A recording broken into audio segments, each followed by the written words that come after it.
Today I'm going to show you how to create a cinematic Christmas b-roll, and I'm going to use all of this to create something cool that looks like this.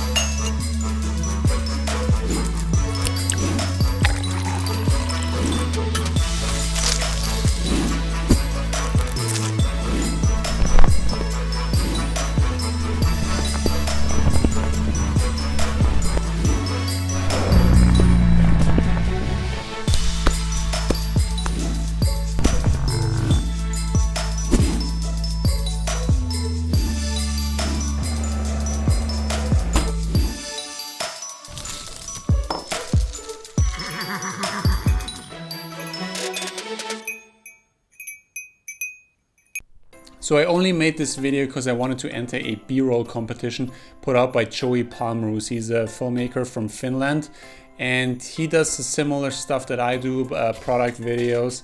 And he put out this b-roll competition, and which I wanted to enter, and that's why I created this video for. And I never thought I would be baking gingerbread for a video, but hey, here we are. Thanks, Joey. And this is actually the last setup. So I'm gonna show you how I did it step by step, and let's start with the first setup.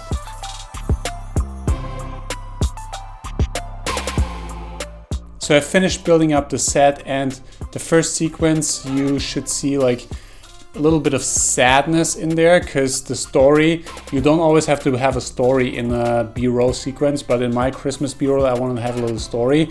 And the story is the gingerbread man here is sad, you can see it on his face, that somebody bit something off of his reindeer.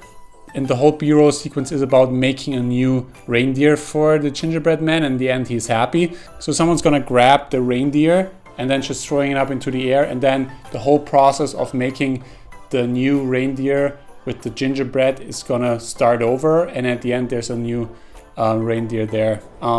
So the beginning sequence should look a little sad, so that's why I have the Christmas tree just falling down and this little man here. And lighting wise, I just have the little lights here lighting everything, and then I just have my A7 III with a Tamron 28 to 75 just pushing in on the slider, and then just giving a little nice little movement and tension in the beginning, and then just starting with the quick cuts and seamless transitions when somebody grabs it and the baking starts.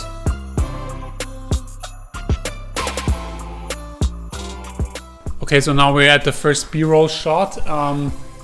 We're gonna throw the reindeer in the air, and I'm just gonna follow along with the camera, kind of like this. So I'm throwing it up into the air, and then I'm just like doing this and following it. The tricky part here is that you catch the reindeer in the air and then also be in focus. So we gotta do a few times, I think. And then the reindeer then we're gonna have the crumbs here, and we're also gonna throw it up into the air, and then we're gonna cut it together in post, and everything falls kind of into this bowl, and then we're gonna start the process of gingerbread making from there. So everything is happening right here. I just have my Nanlite Pavo tube here on tungsten setting, so at 2700 Kelvin. And yeah, just have some lights in the background and create some depth in the background. So now we're getting a transition from the reindeer falling into the bowl here, and then I just like pan over, and somebody gonna open up the flour box here, and we're just gonna have a whip pan kind of like from here to here, and it's gonna be a nice transition from the reindeer falling into the bowl and then just transitioning from there. And after that we're gonna have the bowl opened, and then somebody's gonna pick some flour and just gonna top down. The camera is gonna be like this, and then just going over, and then just going over to the bowl here. And I kind of want that you can see this little eyepiece here.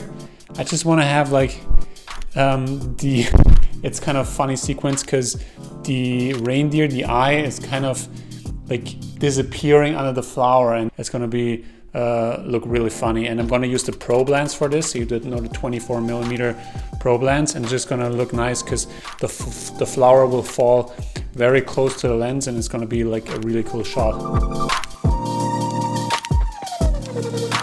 So now that we got the flower shot, we're gonna move on to the next shot, which is gonna be the egg shot. And what I'm gonna do is I'm gonna roll the egg from left to right here, and I have the sugar here.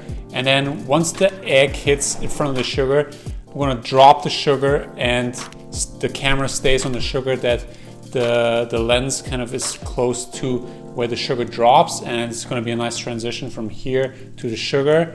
And then we're gonna pull into the flower again. So I'm just using, again, these small lights in the background will look nice, because a nice bokeh, because the focus is on the egg, and I'm shooting on, I think I'm shooting on 50mm, and that's gonna give us a nice bokeh with the lights in the background. And I'm just, for a little bit of ambient light, I'm using my Nanlite Pavo tube on tungsten setting, and yeah, just simple lighting, but yeah, that's how I like it. So the honey shot I got by putting the camera under the bowl and just making a little hole into the flower that was above. It's a cool perspective shot, which really cuts good to the shot that was before.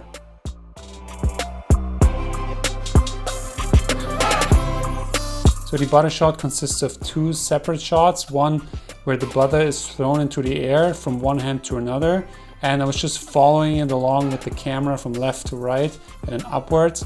And then in the second shot, I was just letting the butter roll out of the paper, and it's a nice transitions where you wanna have the butter fall, and then just the same movement out of the butter rolling out of the paper, and because it has the same movement and the same direction, it cuts really well together.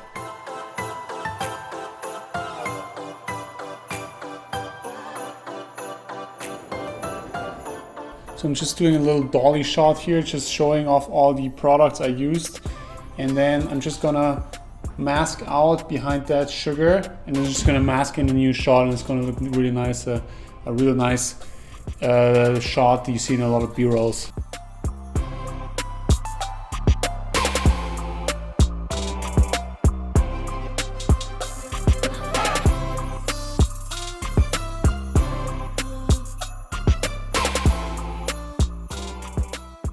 So again, here movement creates a nice transition. So I rotated the bowl because it has a movement, the bowl is rotating.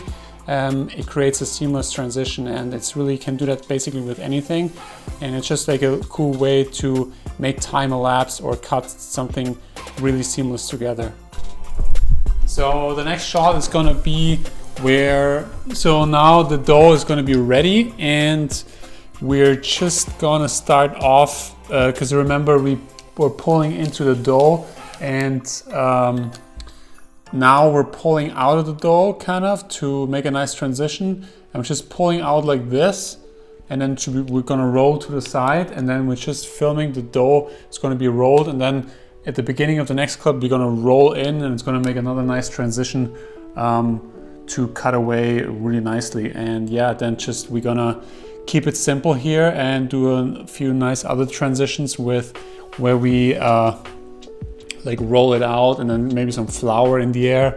And you can see at the end where the dough, we can see the fingers. I was rolling to the right, and again here I was rolling out of the shot and then rolling back into the next shot, which also creates a nice transition.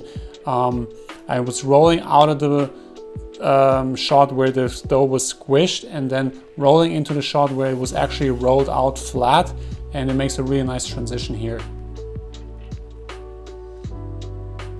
And I just wanted to incorporate the flour a little bit, so having the flour thrown up into the air really looks good in slow motion.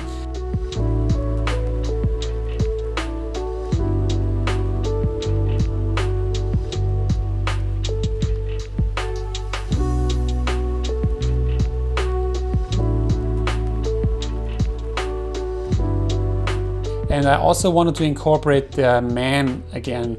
So the man is watching how the gingerbread is made, and I just wanted to add a little fun to the sequence where he gets a little bit where he gets a little bit of flour on him, and it's just like a quick way to really spice up the B-roll a little bit and make it a little bit more funny.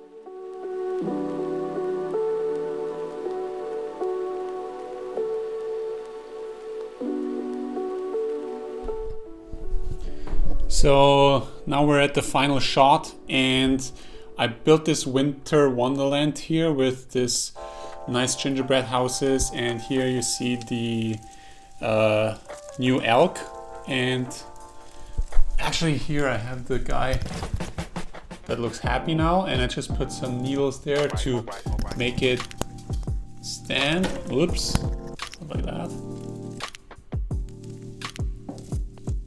Like that. And then I have here my A7 III with the macro probe lens. It's a 24mm lens, and I built up this little. And I have here my A7 III with the macro lens. That's the Laowa 24mm. Because it's shaped so uniquely, I built up these branches here, and I'm gonna push through the. And then I'm gonna push.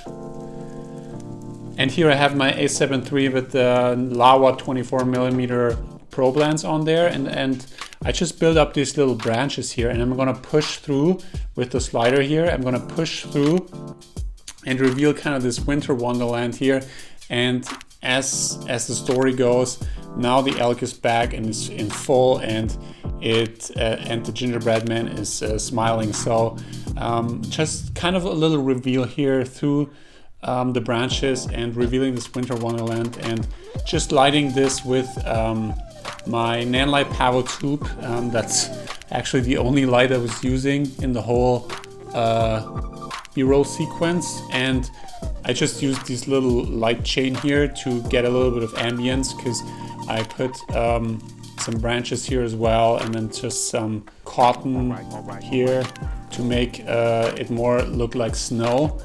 Yeah, and just having a nice little ambience here. And this is a sequence I'm cutting to from the where the camera goes directly into the gingerbread man, and both forward movements, and then here again a forward movement to make a nice transition to the ending shot. And I think it really is a good sequence at the end. And as I'm pushing through, I'm just having a little branch right in front of the lens, and I'm just gonna pull it away right at the beginning of the sequence to make the transition even nicer and smoother. So the sound design was really important in this video, because it helps you sell the transitions better, and it also makes them more smooth and seamless. And I actually, for most of the sounds, I used this little recorder here. It's the H6 from Zoom, and I recorded all of them kind of in my house where I closed the oven, for example. I just actually recorded closing the oven, or I actually when the man crumbles or mumbles, I just recorded that myself, like making sounds like that. It's pretty funny. Or I just use simple household items to record the whip transitions or the pan transitions.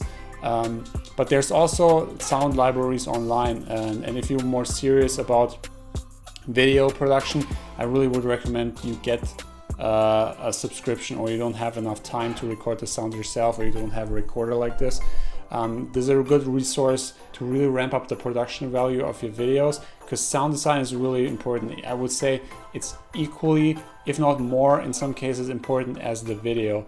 So good sound design is really important in the video world, and you really want to get into that more and learn how you can create the best sound effects, and it really will ramp up your production value a lot. So that's it. Let me know in the comments what you think about the video. And if you want to see more videos like that, I have tons of more stuff up on the channel, lots of product videos you might enjoy. Consider subscribing. Merry Christmas. Thanks so much for watching, and I'll see you guys in the next video.